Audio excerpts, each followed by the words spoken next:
Pernahkah ke toko buku, perpustakaan, atau taman bacaan? Tidakkah kamu merasa istimewa ketika berada di dalamnya?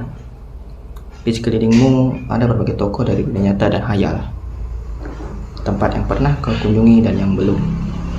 Informasi dan cerita dari masa lalu, masa kini, dan masa depan.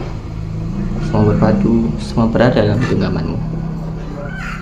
Saat berada di antara buku, tidakkah kamu merasa menjadi raja dan ratu? Ruang dan waktu seolah-olah menyatu tanpa batas. Kau bisa terbang, melintasi sekat negara dan melewati berbagai zaman. Kau bisa menyelam ke dalam samudra, melayang di angkasa, bercanda dengan aneka satwa, dan berkelana di tengah padatnya kota, juga di rimba raya. Kau tahu, buku adalah jendela dunia, kunci pengetahuan, dan pintu wawasan.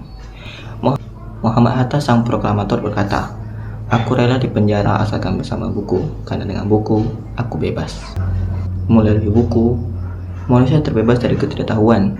Tempat-tempat yang dipenuhi buku adalah harapan berkembangnya pengetahuan dan wawasan. Apa dirinya jika kota tanpa buku? Pantaskah diri sebuah kota? Di kota itu, mungkin kabar datang dari sumber lain, dari koran, televisi, atau internet. Mungkin informasi dan cerita datang dari cerita nenek moyang, bagai dongeng-dongeng sebelum tidur. Irama warganya pun tiada beda.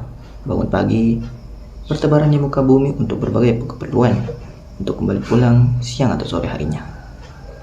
Setelah itu mereka berangkat tidur dan memulai lagi hari berikutnya. Semua serupa. Di kota itu mungkin ada bangunan bernama perpustakaan. Di dalamnya buku-buku berderet dalam rak yang terjamah. Tiada tangan meraih dan membuka halaman demi halaman dengan sukacita. Mungkin juga ada tumpukan buku di sudut-sudut sekolah yang sepi dan berdebu. Jarang dikunjungi, jarang dibaca. Buku-buku di sana terrogot tanpa nyawa. Bagaimana dengan kotamu? Mungkin kau tinggal di tengah kota yang megah, atau di gang sempit, di desa terpencil, di sisi pesisir, atau di kaki gunung. Adakah perpustakaan, taman bacaan, atau toko buku di dekat rumahmu? Jika ada, apakah tempat itu menjadi wadah berkumpulnya anak-anak dan warga? Menjadi pusat berkembangnya wawasan dan pengetahuan? Atau hanya menjadi pajangan?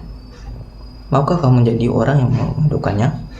Kau bisa mengunjunginya dan mengajak teman-teman membaca dan berbagi cerita di sana. Jika tempat itu sumber kegembiraan dan pengetahuan. Jika tempat itu belum ada, maukah kau menjadi orang yang mulai menghentikannya? Kau bisa memulainya dari sebuah sudut di teras rumah. Ajak teman-temanmu mulai langkah baru. Jangan biarkan waktu berlalu tanpa buku.